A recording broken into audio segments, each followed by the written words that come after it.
Tak, oni mieli, można powiedzieć, dwie sytuacje, dwie bramki strzeliliśmy. My cały mecz gramy, no i musimy wygrać, no musimy się wreszcie obudzić i szczególnie dzisiaj był taki mecz, żeby no, odwrócić losy i wygrać i iść do przodu, a się nie udało i bardzo szkoda dla nas i szczególnie dla kibiców, bo byli bardzo z nami w tym meczu. Jedna wielka radość w naszych szeregach. No myślę, że nie mają się Państwo co dziwić. Czekaliśmy na to bardzo wiele lat, żeby tutaj osiągnąć taki wynik.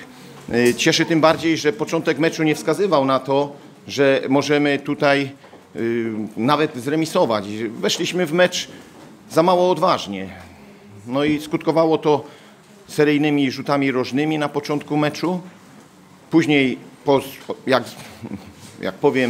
jak zwykle, po straceniu przez nas bramki, jakoś te emocje nas opuściły. No i zaczęliśmy grać. Zaczęliśmy dopiero wtedy grać w piłkę. Wyrównało się to z końcem pierwszej połowy. W drugiej połowie taka wymiana ciosów, równie dobrze ruch mógł coś uszczelić. Szczęście było po naszej stronie, ale tak czy inaczej myślę, że wygraliśmy zasłużenie. Dziękuję. Mariusz Magiera po meczu z Lechią odczuwał ból w mięśniu czworogłowym. Miał 2 dni wolnego, 1 dzień więcej niż cały zespół. W czwartek wyszedł na zajęcia. No i w piątek zgłosił, że ten ból powrócił ponownie. No i nie ryzykowaliśmy, mając już Seweryna przygotowanego, Gancarczyka do gry. Skorzystaliśmy z tego.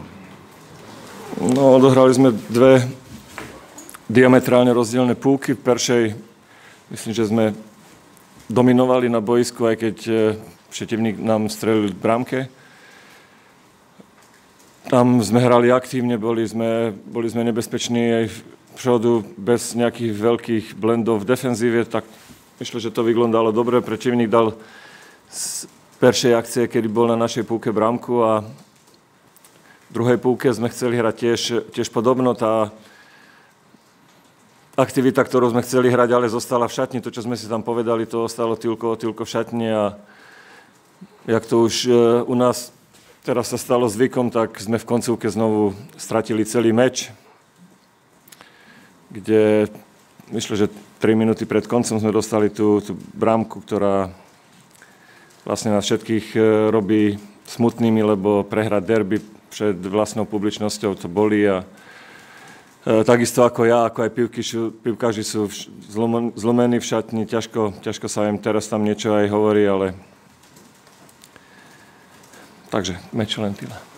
No, keby som ja vedel na to odpovedať, tak takto sa nedá na to odpovedať, že prečo. My sa s tým tiež zmaráme, že prečo tak je, či tam je už nejaký ten strach z toho vyniku 1-1. Bojíme sa hrať aktívne nejak dopredu, tylko len v defenzíve nerobiť blendy, ale sme málo aktívni v hre dopredu, takže možná to bude tým, ale tam pri tom žute rožným, z ktorého sme dostali bramku, tam to bol druhý už žut rožný po sebe, kedy to zahrali na krátko a sú tam na to určení pivkáži, ktorí tam reagovali, ale hlavne pri tom druhom žute rožným tam reagovali pomalu, takže individuálny blend tam dvoch pivkážov, ktorí boli do toho žutu rožného, ktorý zahral Gurník na krátko zainteresovaní. Ja o tom neviem nič, možno vy o tom viete viacej. Pýtanie mohlo prísť aj po